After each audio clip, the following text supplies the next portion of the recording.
remercier le roi Salman pour ses paroles extraordinaires et son royaume magnifique, l'Arabie saoudite, d'avoir accueilli le sommet d'aujourd'hui. Je suis honoré d'être reçu par des hôtes aussi gracieux.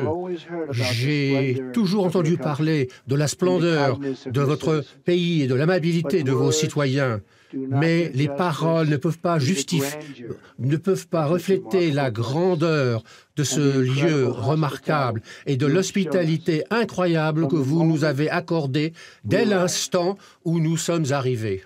Vous m'avez également accueilli dans votre demeure, la demeure du roi Abdul Aziz, le fondateur du royaume, qui a réuni votre peuple, travaillant à côté d'un autre chef bien-aimé, le président américain Franklin Roosevelt. Le roi Abdul Aziz a commencé un partenariat durable entre nos deux pays. Le roi Salman, votre père, serait très très fier de voir que vous poursuivez son héritage. Et comme il avait inauguré le premier chapitre de notre partenariat, aujourd'hui nous ouvrons un nouveau chapitre qui apportera des avantages durables à tous nos citoyens. En quelques mois, nous avons créé près d'1 million d'emplois. Nous avons créé plus de 3 000 milliards de dollars de valeur, renforcé l'industrie américaine et fait des investissements records dans nos militaires qui protégeront notre peuple et améliorera la sécurité de nos merveilleux amis et alliés dont bon nombre sont présents aujourd'hui. Hier, nous avons signé des accords historiques avec le Royaume qui va investir près de 400 milliards de dollars dans nos deux pays et créeront des centaines de milliers d'emplois en Amérique et en Arabie saoudite.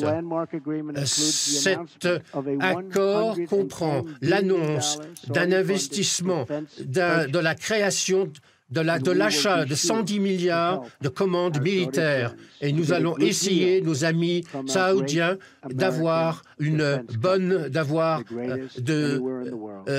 bénéficier de la meilleure technologie militaire américaine, le meilleur du monde. Nous allons connaître un autre événement historique, l'ouverture du Centre mondial pour combattre l'idéologie extrémiste. Ce centre sera situé ici, au cœur du monde islamique. Ce centre représente une déclaration claire que la majorité des pays musulmans doivent être à la pointe du combat contre la radicalisation. Nous devons être unis pour réaliser l'objectif qui dépasse toute autre considération.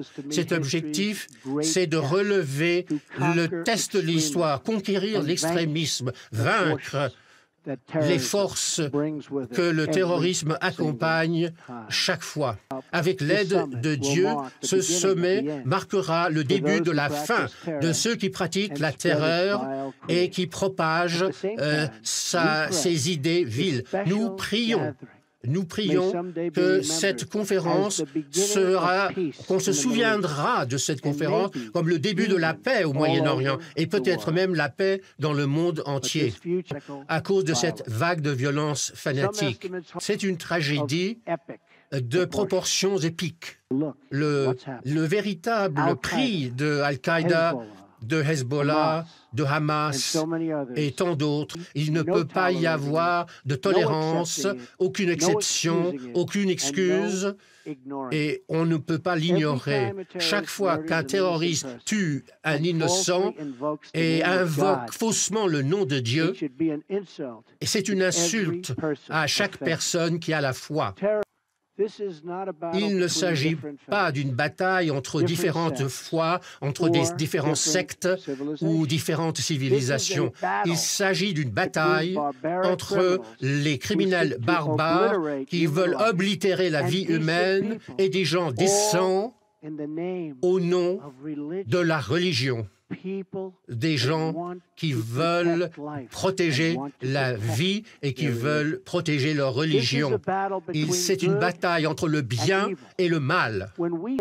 Un meilleur avenir n'est possible seulement si vos nations chassent les terroristes, pourchassent les terroristes et éliminent les extrémistes. Il faut les chasser hors de vos pays, il faut les chasser hors de vos lieux de culte, il faut les chasser de vos communautés, il faut les chasser de vos terres saintes, il faut les chasser de cette terre. L'Amérique recherche la paix et pas la guerre, sécurité dans la région. Nos soldats courageux afghans font des sacrifices formidables contre les talibans, dans la bataille contre les talibans. Je suis fier d'annoncer que les nations présentes ici aujourd'hui vont signer un accord pour empêcher le financement du terrorisme. Ça s'appellera le centre qui va cibler le financement du terrorisme, présidé par les États-Unis et l'Arabie saoudite et rejoint par tous les membres du Conseil de coopération des pays du Golfe. C'est une autre étape historique dans une journée dont on se souviendra longtemps. J'ai également félicité le Conseil des pays du Golfe d'avoir bloqué des financements pour le terrorisme et d'avoir désigné le Hezbollah comme une organisation terroriste l'année dernière, depuis l'année dernière. Donc l'Arabie saoudite nous a rejoints cette semaine pour imposer des sanctions sur un des leaders du Hezbollah. À l'horizon de 2030, l'Arabie saoudite a une vision de développement économique, de donner du pouvoir aux femmes. Mais il faut mentionner le gouvernement qui accueille les terroristes, qui soutient financièrement les terroristes et qui leur accorde le statut social nécessaire. C'est un régime qui est responsable de tant d'instabilité dans la région. Je parle, bien sûr, de l'Iran. Du Liban jusqu'en Irak, jusqu'au Yémen, l'Iran finance la formation des terroristes, leur donne des armes, soutient des groupes extrémistes qui propagent la destruction à travers la région. Depuis des décennies, l'Iran soutient le terrorisme. C'est un gouvernement qui parle de massacres à grande échelle, mort à l'Amérique et la ruine de beaucoup de chefs et de beaucoup de nations qui sont représentées dans cette salle. Parmi les interventions les plus déstabilisantes et les plus tragiques de l'Iran, il y a leur intervention en Syrie, soutenue par l'Iran. Bachar al-Assad a commis des crimes et les États-Unis ont commencé à prendre des actions de représailles à l'utilisation d'armes chimiques par le régime de Bachar al-Assad. Nous avons lancé 59 missiles sur une base de laquelle les avions sont partis pour larguer les armes chimiques. Les pays responsables doivent s'unir pour mettre fin à la crise humanitaire en Syrie, éradiquer l'État islamique et restaurer la stabilité dans la région aussi vite que possible. Les victimes du régime iranien sont son propre peuple. L'Iran a une grande culture, une grande histoire, mais le peuple de l'Iran a enduré le désespoir, car leurs leaders cherchent le conflit et la terreur. Jusqu'à ce que le régime iranien est disposé à être un partenaire pour la paix, toutes les nations doivent travailler ensemble pour isoler l'Iran, pour l'empêcher de financer le terrorisme. Et il faut prier le jour où le peuple iranien aura un gouvernement juste qu'il mérite. Est-ce que nous allons rester indifférents dans la présence du mal? Nous ne faillirons pas, nous ne pourrons pas échouer. Personne, absolument personne, ne pourra nous battre.